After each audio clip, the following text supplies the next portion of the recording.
Welcome. My name is Jamie Lee. Here's what you can expect in this hour. You're going to learn the most common pitfall that smart women most often fall into that holds them back from asking for the promotion and getting it sooner rather than later. And I'm going to walk you through the five-step process, the proven five-step process. I have been coaching women for the last 5 years and many of my clients have gotten promoted. And just this week, I celebrated two of my clients who just happened to be both women of color, Chris and Nicole. They both got promoted. They both got better paid by applying this simple five-step process. I'm going to walk you through it step by step. I'm going to give you tips and tools that you can implement right away, starting today, for an amazing finish to the 2021. And of course, some of you want to work with me one-on-one. So I'm going to invite you. I'm going to tell you how you can make that work. And I want to let you know, we have a lot of exciting, great content to cover, and it's going to go really quickly. So I know some of you are studious. You like to take notes.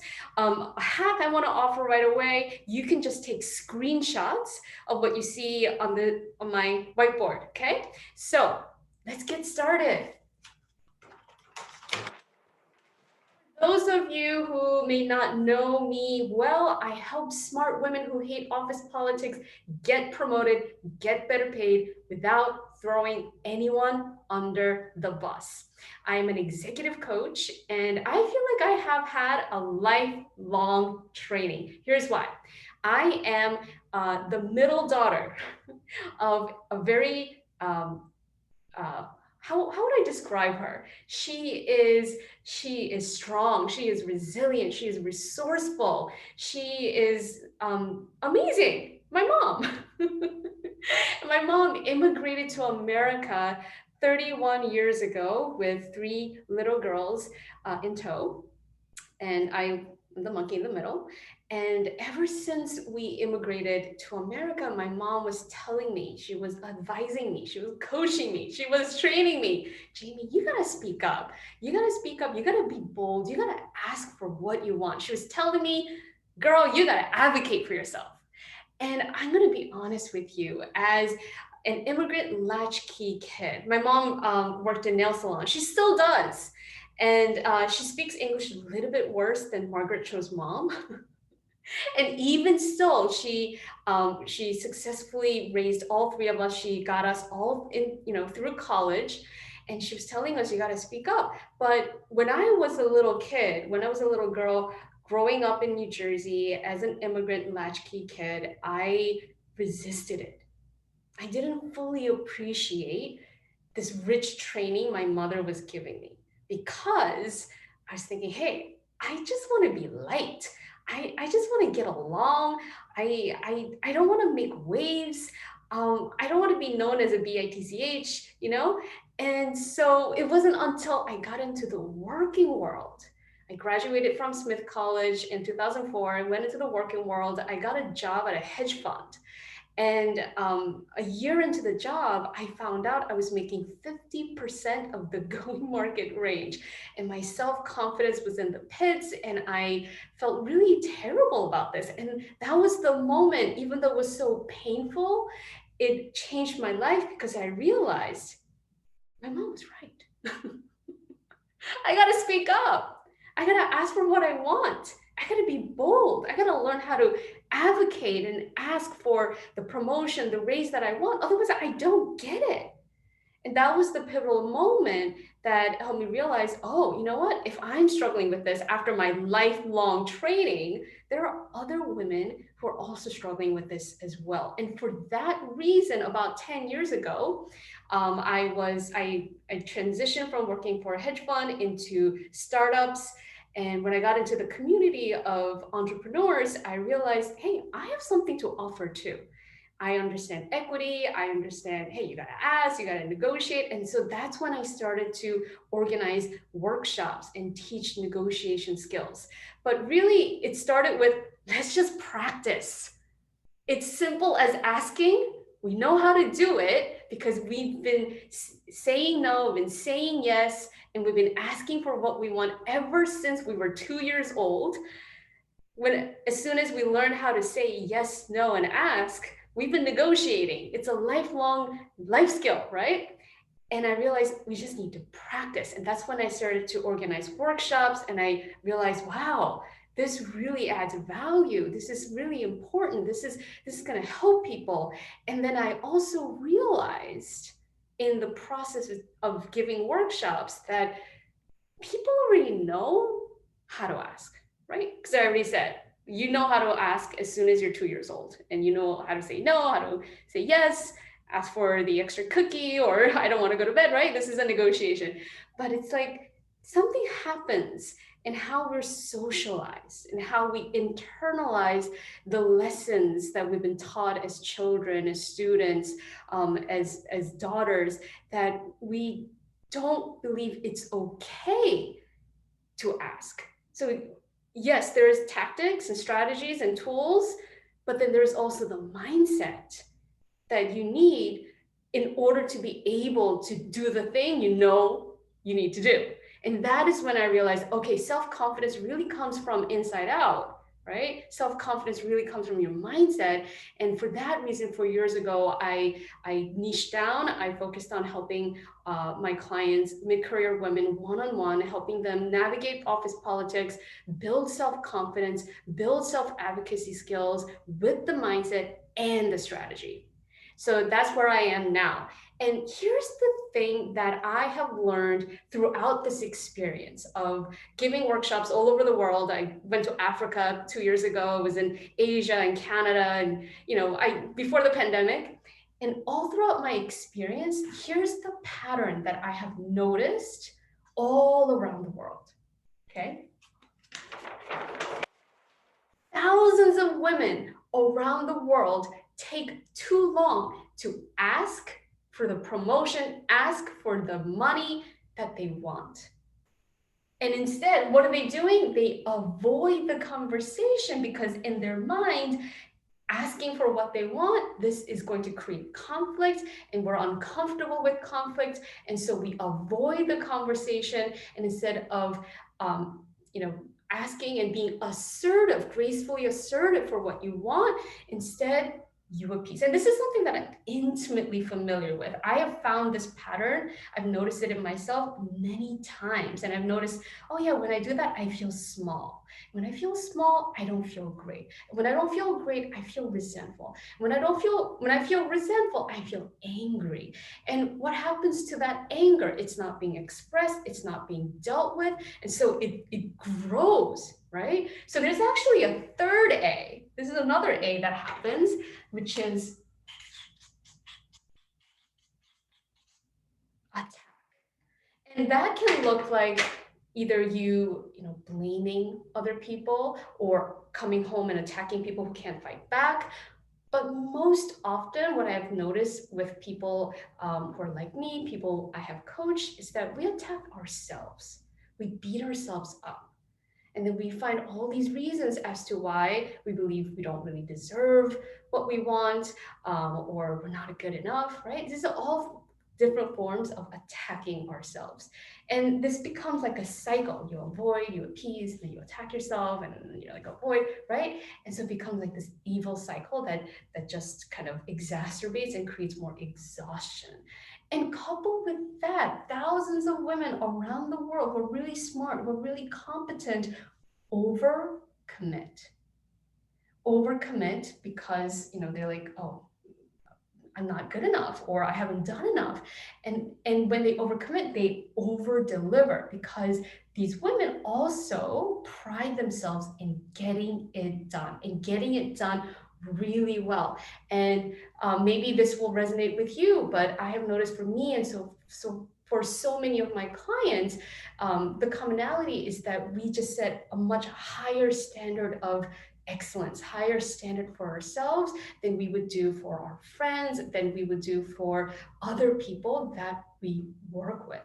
And throughout this, while this is going on, taking too long to ask, overcommitting, over delivering, we under communicate our wants and wins. And I'm going to include myself in here because this is a pattern I have also noticed in myself, right? And so then you gotta ask yourself, why is this happening? Why So many of these smart women take too long to ask, overcommit, overdeliver, undercommunicate? Oh, and one thing I want to let everyone know, we have a lot of content to go over, so this is going to move really quickly. Save your questions till the end, and then you can populate them into the Q&A, and I will address them at the end of this presentation. Okay, so here's why this happens. There's a really simple reason. Our human brains simply do not want us to fail. I just read this in Oprah magazine and I thought it was brilliant. The writer in the magazine, she says there's two parts in her brain. There's the balcony brain that always has the more compassionate, more mature, like more lovingly detached insight into what is happening in our own mind, what is happening in our life. That's the balcony brain. But then there's also the basement brain. The basement brain is like the primitive brain that is, I guess, kind of like the amygdala, the fear brain, the part of us that is easily triggered and doesn't want us to fail whatsoever, doesn't want us to get rejected or take new chances or step out of status quo.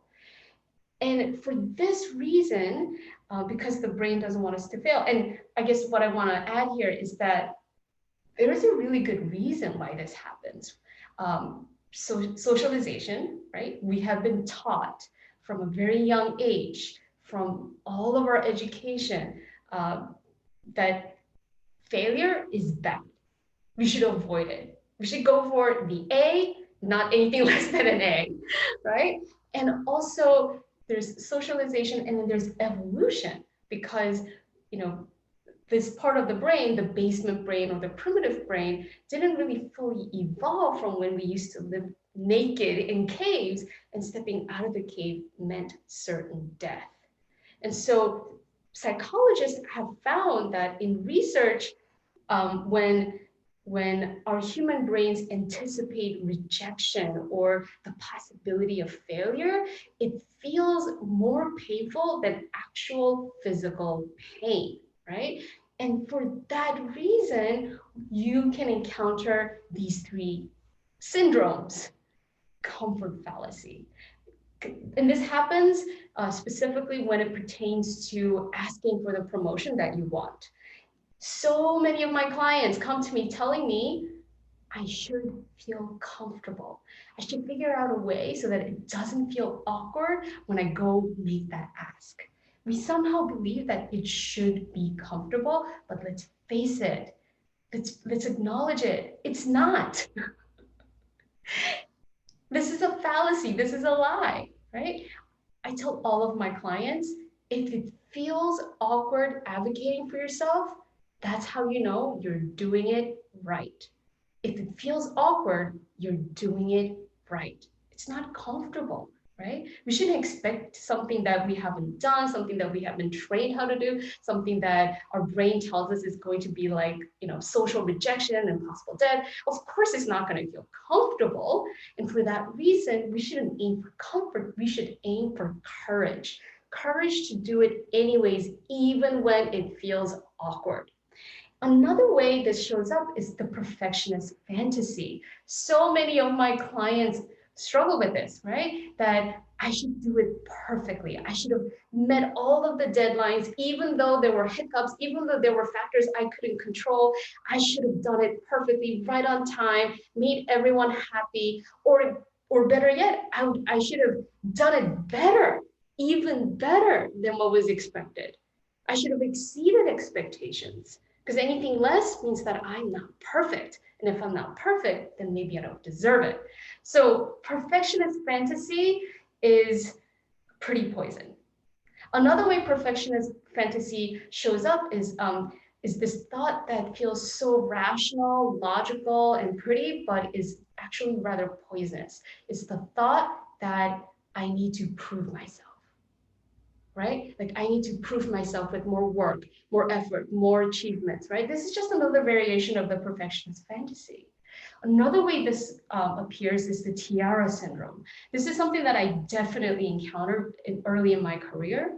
I worked for a beauty company that had just achieved revenue of $1 million. It was a small startup, and it was really exciting to be there. And I came up with a plan that was going to save the company $100,000 in packaging. I had negotiated with all these buyers, and I'm like, oh my God, I'm going to save the company so much money. I've done it. I've achieved it. So I don't have to ask. I should just keep my head down. And of course, they're going to reward me with a tiara. Of course, they're going to reward me with a promotion and a raise.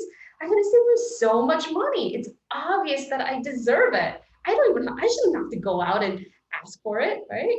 So classic tiara syndrome, which is when you think that it's if you're doing good work, just keep your head down and expect somebody to reward you, somebody to just acknowledge your goodness, inherent goodness, somebody to see what you don't make abundantly clear.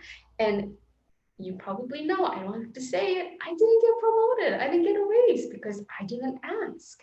Right? So these are all the different ways that the brain, the primitive or the basement brain, would hold us back from the potential, from the risk of hearing no, because hearing no is associated with failure in our brains, right? But of course, when we don't take that risk, if we don't make that ask, then we lack experience advocating for ourselves. And without experience, we don't have confidence, because confidence comes from taking action.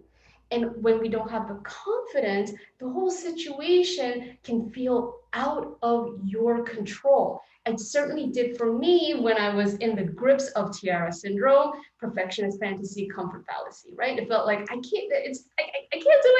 It's not in my control. But this is a cozy lie. Or better way to say it is like our brain sort of like is looking at things from a very selective way. It's not seeing the bigger perspective, right?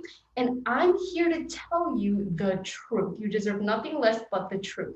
And the truth is that getting promoted is in your control. It is in your control. It's not outside your control. You don't need more education. You don't need more certification. You don't need another degree. You don't even need a formal approval or evaluation process. You don't need a different boss. You don't need to prove yourself. You don't need to sacrifice more of your personal time, more of your time with family to prove yourself. In fact, all of my clients who got promoted, they did it without working late into the evenings, without working weekends. They did it with taking vacation, with honoring their time boundaries, because they realized they needed to prove themselves. Yeah, they've already done it. They're already proven. And I know this, I know this to be true for myself as well, because as I shared in my newsletter, I got promoted when I didn't have a technical degree at a tech startup. There was no formal process. My boss wasn't all that interested. He wasn't all that invested in my career growth. But I just stayed focused in what I can control. And here are 5 steps. There are 5 simple steps that are 100% in your control that you can start implementing right away to get yourself on track to get promoted, either this year, next year, and beyond. Okay, you ready for this? Here is the 5-step process that is in your control. First of all, you gotta assess, you gotta take stock, take inventory of the impact of your contributions from a neutral, unbiased perspective. When our brains are afraid of failure, when our brains talk us out of taking action, taking that step to communicate your desire and your wins, it's biased against you. So we got to assess the impact of your contributions from an unbiased perspective. And then you got to make some decisions, right? From getting promoted means that you are demonstrating your readiness for leadership. And leaders decide. So you got to do it for yourself. You demonstrate to yourself, right, that you're ready to make some firm decisions for the results you want. There's a distinction between making decisions for results you want to avoid, right? Failure, getting no, getting rejected, uncomfortable feelings, right? When you decide for results you want to avoid, you most often do not ask. So then you got to make decisions for the results you want. And then really simple, you got to have conversations. Negotiation is a conversation. Career conversation, again, just a conversation, right? Performance evaluation, conversation. You got to apply, you got to ask, right? This is how you put self-advocacy into action. Make it explicitly clear that you want that promotion, you want growth. And finally, you got to honor commitments to yourself because let's face it, none of this is going to be comfortable, but it's about honoring commitments that you make to the person that you are becoming. So let me walk you through each of these steps one by one with actionable tips and tools. Okay.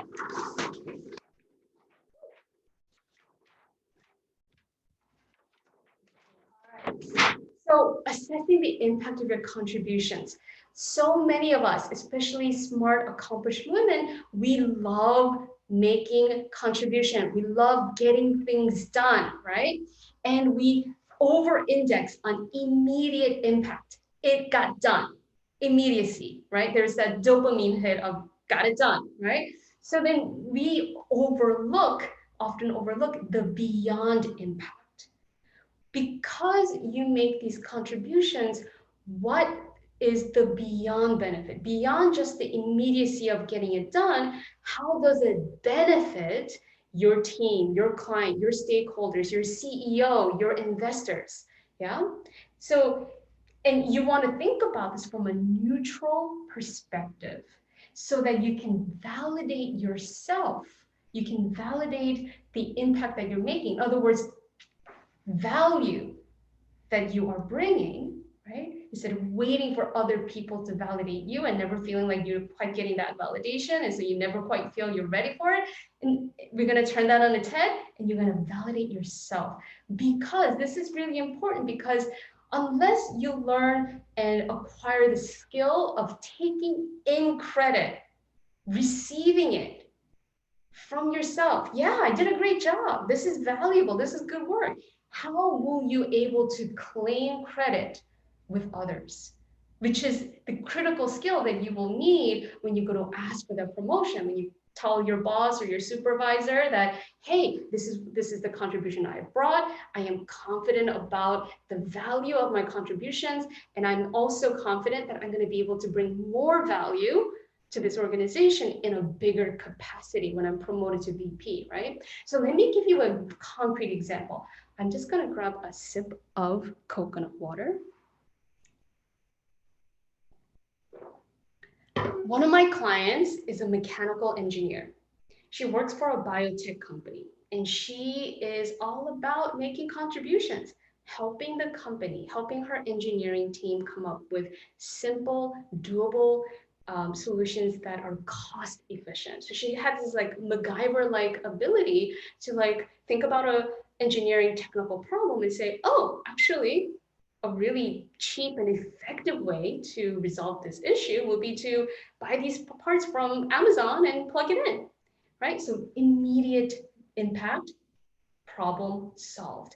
And so she was struggling about how can I ask for the promotion that I want here? So I challenged her to think about the beyond benefit of her skills, her contributions.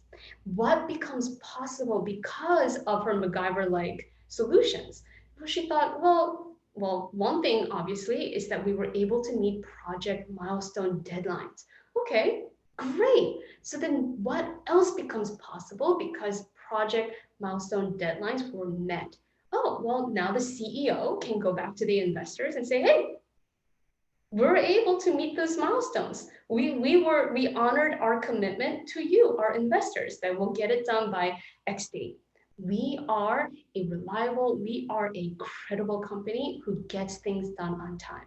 So the beyond benefit is that she made the CEO look good and she helped increase the credibility, the name brand, the the goodwill of the company with its investors, right? And another way to do this is I encourage you to start making a list of your contributions, just like quantify it, like what exactly got done, when did it get done, and what are you proud of, all of your accomplishments. And then I want to invite you to think about it from the perspective of a friend. This is a hack that has been proven by social research. Researchers at Carnegie Mellon and goodness, I keep forgetting the name of this university out in New York and Long Island. Anyways, they did this research and they found out that when women when women prepare to advocate on behalf of their friend, their negotiation outcomes improved. And so how I apply this is I ask my clients, okay, now you have a list of accomplishments. Now let's just imagine that it wasn't you, but this was the accomplishment of a friend you like. What might you say about her? You might say, wow, she's somebody who really knows her stuff. She's somebody who's really good at her job. She's a badass. Yeah. And so that way, I want you to start practicing self-validation, because this is how you generate self-confidence, but also you practice taking in credit so that you can claim credit at the conversation. Okay. So the second step is, of course, now after you have assessed the impact of your contributions, you want to decide for results you want. So this might seem a little abstract, but when you think about results that you want, I want you to think about it in the context of your future self who has achieved your goal, who has become promoted. Yeah. So maybe this is VP Liz. Maybe this is COO Sarah. Yeah. You're here and you're thinking about, okay, for sure there will be obstacles, there will be some hiccups. It may not be a linear line, but if I were to have a relationship with the person that I am becoming, what decisions would this future self help me make? So make your future self the decision filter. If I knew for sure that I will become VP, then how do I decide on my next steps? How do I overcome the obstacles that are in the way of me actually becoming a VP or COO? In other words, you want to ask yourself, how do I grow into the person who makes this promotion happen? And so from that perspective of future self, you decide, okay, how do I prioritize? How would future me prioritize what's most important today? Like, how do I prioritize my workload? How do I prioritize the conversations that I have? And then how do I step into my future self shoes so that I show up as the version of me who is, of course, going to be promoted, who is already promoted? Like every time I ask my clients to envision their future selves, they envision their future selves who is promoted, calm, confident, clear, decisive, right? And so from there, that informs how you strategize, how you engage in conversations, and how you communicate your desires, your wins.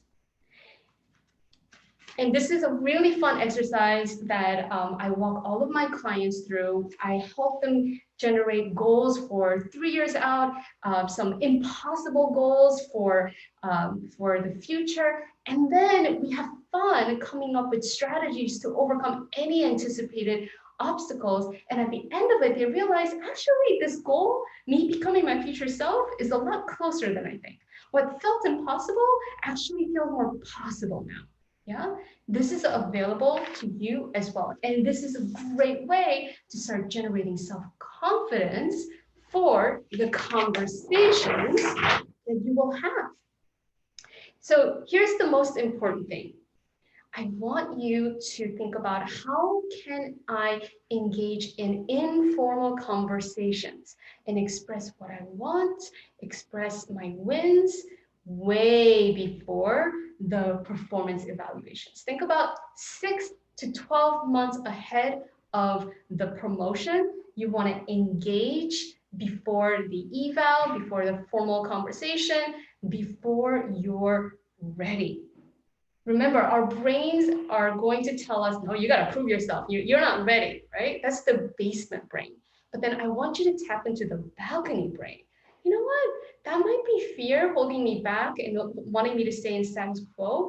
But what if, leveraging the interdependence of my work life, the interdependent nature of my career, what if engaging in these conversations way before I'm ready can help add more value to everyone in my interdependent network as well as myself?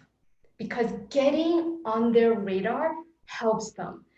My client, Nicole, she had conversations with her manager before the evaluations, before she felt 100% ready. She told her manager, hey, I'd like to get promoted in the next cycle, and then within the next 6 months, right?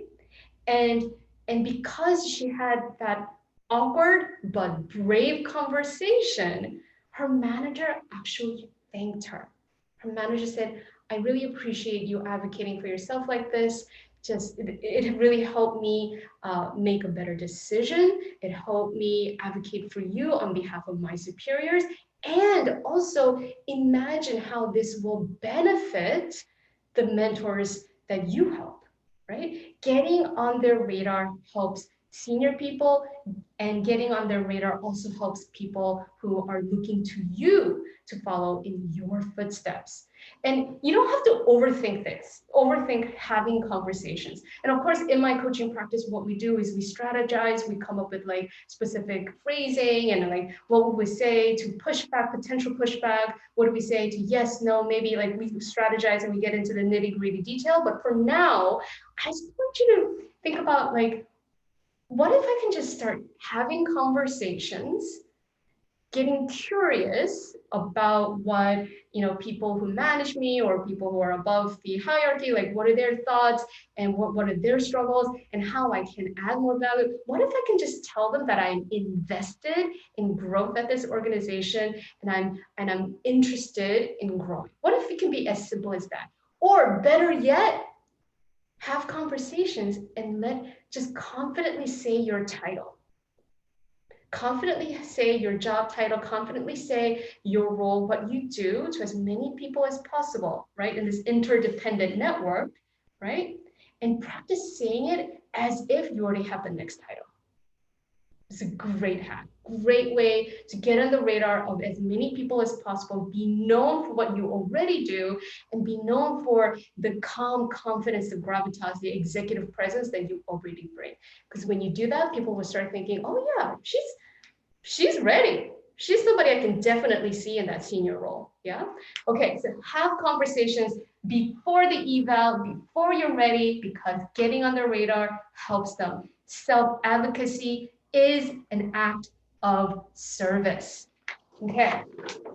And because it is an act of service, you want to make it really explicitly clear. You want to make it abundantly clear that you want the promotion by applying for it. Submit your application, write in your resume, write in your name into that, put in your name into the hat. Ask for the role you want, because only 3 things can happen.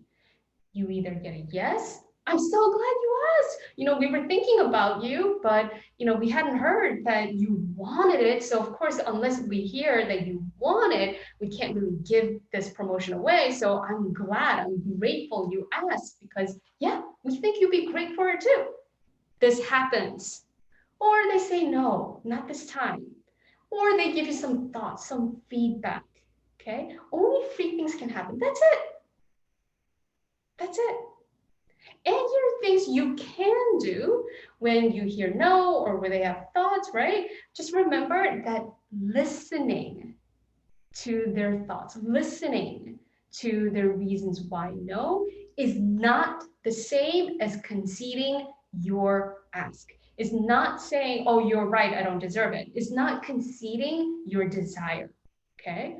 Listening is just being curious. You can still listen and stay gracefully assertive. One of the negotiation scholars at Harvard, I think her name is Margaret Neal, I think. I might be wrong, don't quote me, but she calls this the iron fist in a velvet glove. You can be graceful and you can stay grounded. You can stay rooted. You can stay authoritative in your ask as you engage in a conversation, right? In a conversation, you just get curious, not furious. I have another client who is a UX researcher, right? And I'm just going to take another sip. And we talked about how, yeah, she can tell her boss, I'm interested in growing a team here. I'm interested in managing the team as the head of department. And if her boss has some thoughts or some pushback, she can just get curious about it as if this conversation were another research subject. Instead of getting furious, instead of getting defensive, right? Great hack that I learned from Lisa Gates. She was the co-founder of She Negotiates, is that when you get a no, when you get thoughts, just form your mouth into a W. Into a W. I'll write it. Who, what, when, where, how, right? It's going to be really tempting to be like, if they say, oh, this really isn't the best time, or not this time, you're like, oh, I knew it. You were never going to promote me, right? It's very tempting to get furious or defensive, but this isn't going to help you. So instead, form your mouth into a W and ask who, what. Oh, I do know how to spell what, okay. When, where, how, right? So if they say, oh, this just isn't a great time, you could be like, okay, when would be a great time to revisit this? Whom do we want to get involved in this conversation to move forward? Like, how do you make those decisions? You can get curious about the process of their decision making so that you can help problem solve as a leader, problem solve as a joint collaborator. And okay, so let's go to the next step. So none of this is going to be comfortable, right? Taking stock of your contributions and learning how to be proud of yourself on purpose. Making decisions for the future you want, which is like the total opposite of how our primitive, our basement brain wants us to decide.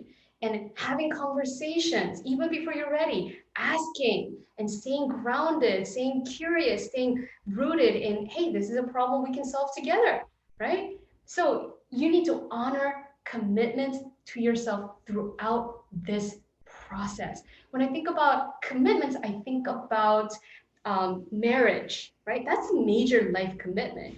And that major life commitment is honored by you making a choice, a conscious choice every day. And that's what you're going to have to do, right? This is what you will do. You will hold yourself accountable to take courageous action and move forward towards the promotion, towards the career growth that you want. And you will do this by rewarding, by having your back, not beating yourself up, not reprimanding yourself, right? And you're going to choose courage over comfort. Courage is doing it afraid. And when you do this, you become more resilient, more resourceful, and you become a better leader, and you're able to demonstrate your leadership, your self-leadership, and you're also able to demonstrate that you're the kind of person who can honor commitments as a leader, okay? So the reason why this is important is because, yeah, you may not get promoted right away, right? But I'm not gonna lie. I did have a client who was very smart, very ambitious, very competent. She asked for a promotion 5 times. She went for leadership positions. She applied to different leadership positions 5 times until she got promoted, okay? And throughout that process, she had to reward herself. She had to, have her own back and self-validate. Yeah, every time I take action, every time I ask, I learn, I get better, I'm growing my skill. Even if I don't get that yes right away, right? So she had to choose courage over comfort over and over and over again. And eventually she became more resilient, more resourceful. And in the end, because her supervisor saw her ambition, her commitment to growth, the supervisor offered her a promotion. She didn't even have to ask for it at the end. Okay? And she got a bigger raise than she anticipated. So, in summary, this process works because when you assess the impact of your contributions, you believe in the value that you bring. And when you do this, you're able to communicate your value in a clear, authentic, and compelling way. And when you make decisions for the result that you want, when you decide, with yourself, with your future self in mind, this is how you build self-confidence, how you build confidence, your ability to trust yourself even before you have the evidence that you can. And when you have conversations, of course, this helps build your reputation. A client told me, this client who works in life sciences, she also got promoted and got a raise. And she said she realized once she got promoted that it's not about who you know, it's about who knows you. So yes, it takes stepping out of your comfort zone to build reputation, to engage in conversations, but it is so worth it. And of course, you got to apply. You ask. This is how you build your self-advocacy skill through experience. And when you have experience, you have confidence. And you got to honor commitments to yourself. This builds integrity as a leader. We all want to work for a leader who has integrity, who honors her work, right? And you show us, you be that leader, right? By honoring commitments you make to yourself. Okay, so this is the training. I want to give you an opportunity to implement this process right away, because notice that each step of the process is a skill. I want to give you an opportunity to build these skills today, because every day that you wait is a day that you wait to get promoted. Every day that you wait is a day that you wait to actualize your potential for greater income, greater impact. Worse yet, every day that you wait to implement, to grow these skills, is a day that you let the gender wage gap grow. But there's a lot of work to be done, right? Because the gender wage gap, the color gap in leadership at organizations, they're not going to close themselves without you making your mark, without you asking for that promotion, you getting promoted, you getting better paid, you showing us what a woman like you can do when she sets her mind to getting it done.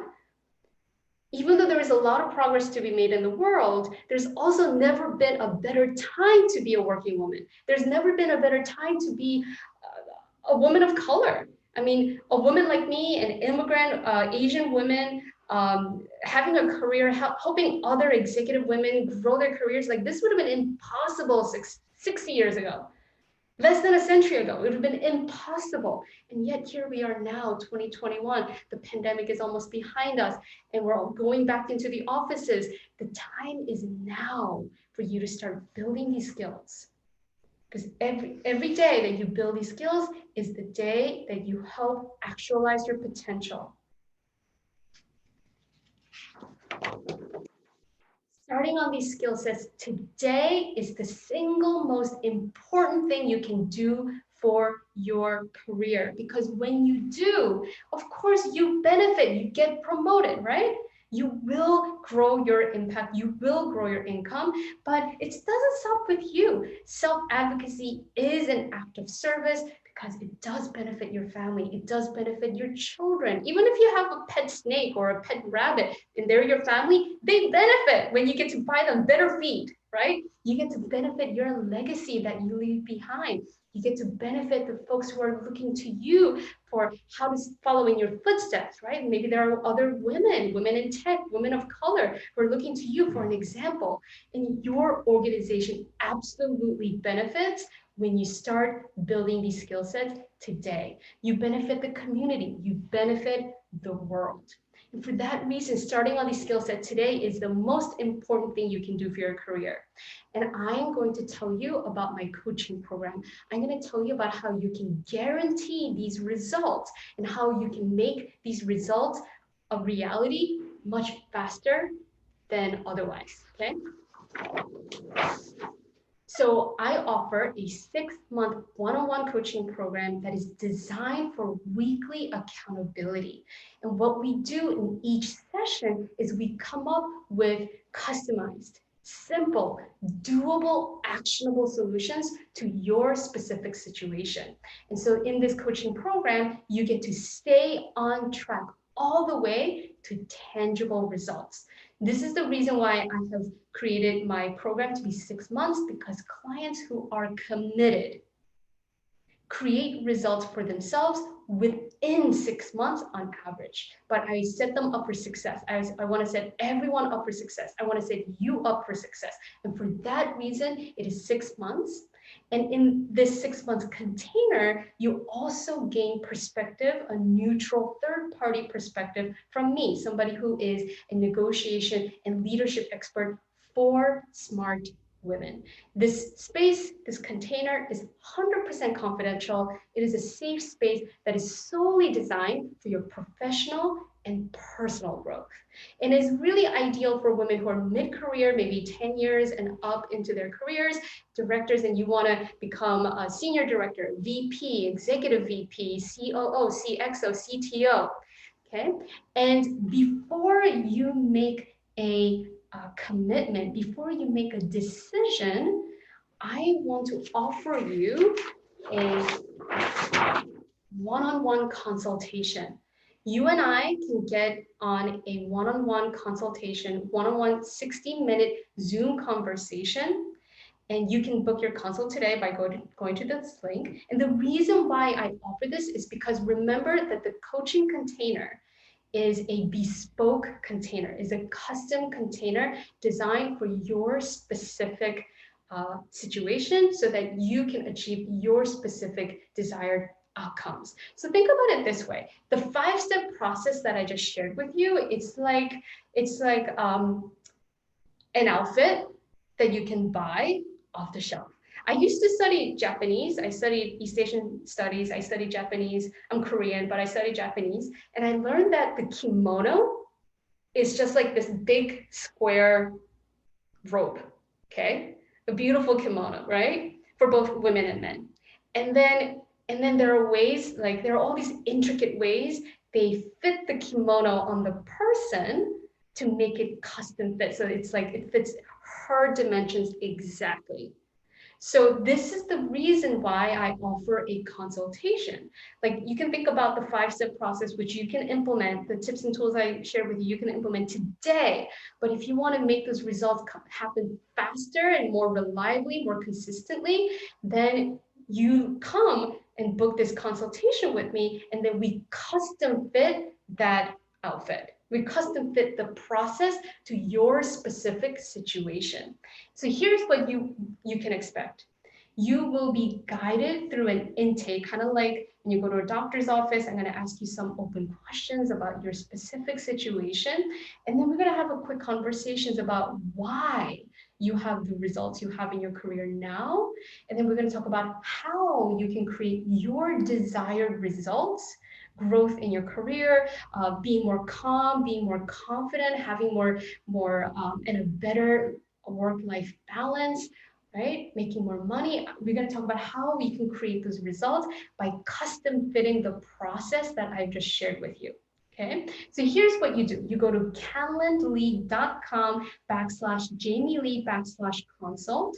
Or if you go to your inbox, you should have received an email that says consult link, and you open that email, you click on the link, and then you book your 60-minute conversation with me, because you want to understand, you want to make sure that this 6-month coaching program is gonna go back to the previous slide. You want to make sure that this is going to be a slam dunk fit for you. So in other words, what we do in the consultation is we talk about how we can custom fit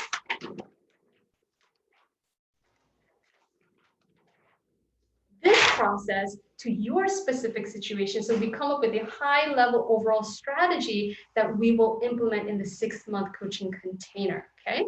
So again, where was I? Here it is. Now, I want you to go to this link and book your consult today. It's going to be really tempting. It's going to be tempting to be like, oh, I'll wait. I'm going to wait. But you don't want weeks and months to go by between the time that you have, learned about the 5-step process, between this webinar and the time we speak. Right? Plus, there are a lot of you on this webinar today, so I want to make sure you get your opportunity to have a conversation with me sooner rather than later. Okay, so I will now open the floor up for questions. So if you have any questions, go ahead and add those to the Q&A box. Okay, so let me take a sip. In what circumstances do you recommend moving to a different company if you're not getting what you'd like out of your current workplace? Example, if can move to a company with lower expectations and higher starting pay than your current cap, is it worth it? So at the end of the day, you get to decide. It's really easy to want somebody else to tell you, okay, this is how you decide. These are the circumstances, and if these circumstances are like this, then you decide to do this, right? It's sort of like somebody else, somebody outside of you, or circumstances outside of you is what determines your choices. But at the end of the day, I don't know the details of your situation, but at the end of the day, this is something that you get to decide for yourself. And I want you to consider, what is the most important thing? What is the most important thing in my career? And for some people, it might be satisfaction, it might be fulfillment. For some people, it might be pay. Depending on where you are in your career. It's okay if you make a decision for pay if that is the most important thing in your career at this juncture, right? You just want to be clear on that for you, right? It's not circumstances outside of you that determine whether you make the right move or not. It's you choosing, you deciding, you being clear, right? So again, this is step number 2. You got to decide for the results you want, right? And then from there, you decide, do I stay or do I go? And another thing I want you to consider, this is a coaching I give to all of my clients who think about leaving their jobs. I want you to think about, what if I can excel anywhere?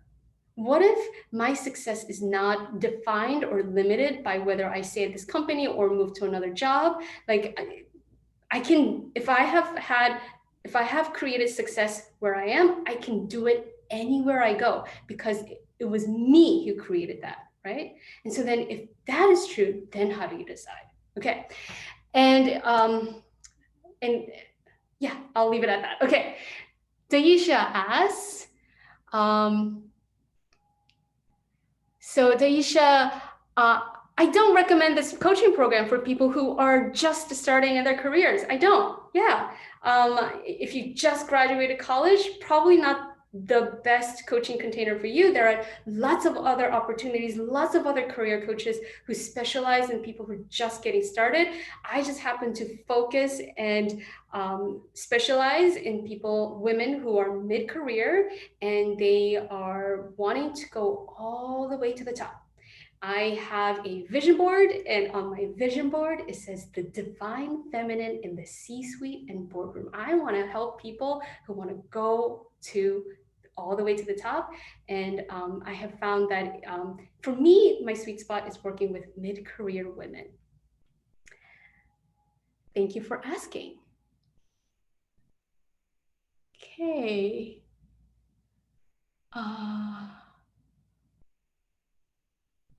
Okay, Anonymous is asking whether she should write up her own position description, get on the same page with HR and other people. Absolutely. Yes. I think, Anonymous, I think that's a great way to take charge, to bring yourself into the driver's seat of this conversation. You write the job description. Yes. Great idea. Go for it. I think that's a great one. I think that is step number 2, right? Deciding for the result that you want. You want a bigger role. You want to demonstrate that you're ready for leadership. And what do leaders do? They take action. They assess the situation. And so for you, I think that would be you implementing steps number 1, steps number 2, right? Assessing your contribution, where you are from a neutral perspective, and then deciding, hey, we're going to have a conversation about what would be the best title for this current job description that I'm in. And then when you do that, that also opens up the floor for the job description that you are going for, that you do want. Yeah. You get to frame that conversation really beautifully when you come prepared with that description written. Awesome suggestion. Go for it. Yeah. And anyone else, any other questions before we wrap up? So, if you have any other specific questions, or if you're curious about how this process can work for your specific situation, I, again, invite you to book your complimentary one-on-one conversation. What we're going to do is I'm going to guide you through this conversation so that we can understand why you have the results you currently have, and then we're going to talk about how you can create new results. I'm going to walk you step by step how you can customize this process, or maybe it's something slightly different for you, right? We'll have a discussion about that. And if that works for you, if there is a slam dunk fit, then I will support you in making a decision about the coaching program. However, if for whatever reason you decide that, this is great, this conversation was good, I gained value, but the coaching container is not the best slam dunk fit for me right now, no problem.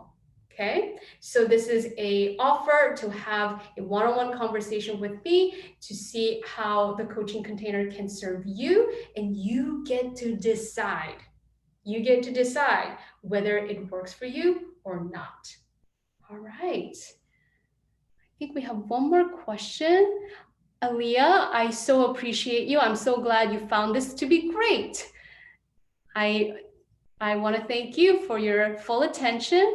And again, if you have any other questions, or if you don't see a time that works for you on this link, just email me and check your inbox, because if you registered for this webinar, you should have gotten my free ebook, How to Ask for a Raise.